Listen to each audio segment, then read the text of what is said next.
עכשיו, כדי לשמוע קצת על הרבעון הקרוב, אני ביקשתי מאייל שיכין לנו מצגת על השפעות המיתון האחרון.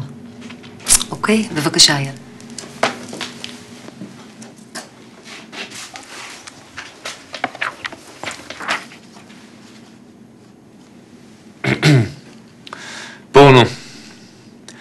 פורנו רך קיים כבר למעלה מ-60 שנה בצורה מסודרת, אבל רק ב-1972, עם צאת הסרט גרון עמוק, נכנס הפורנו הקשה למיינסטרים.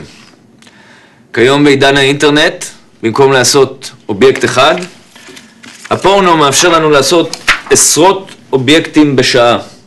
ובסופו של דבר, לבחור את הדימוי שהכי מוצא חן בעינינו, על מנת לסיים איתו.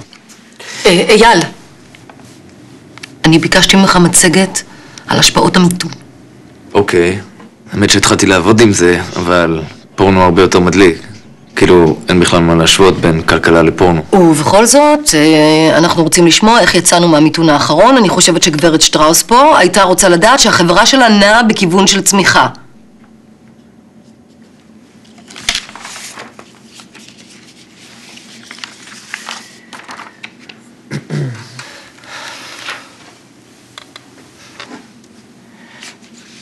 אני אומר, תנסו לזרום אותי פה.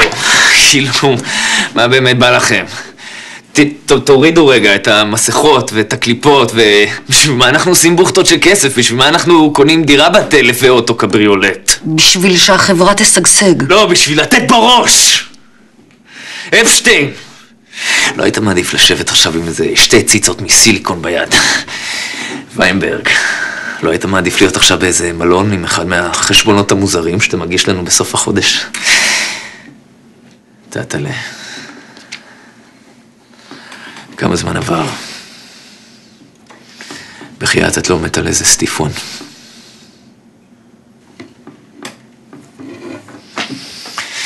אז בחייאת רבק בוא נראה פורנו. ובלי הפרעות בבקשה. וואו, תראו איך הוא מפרק לה את הצורה. זה מספר לפנים.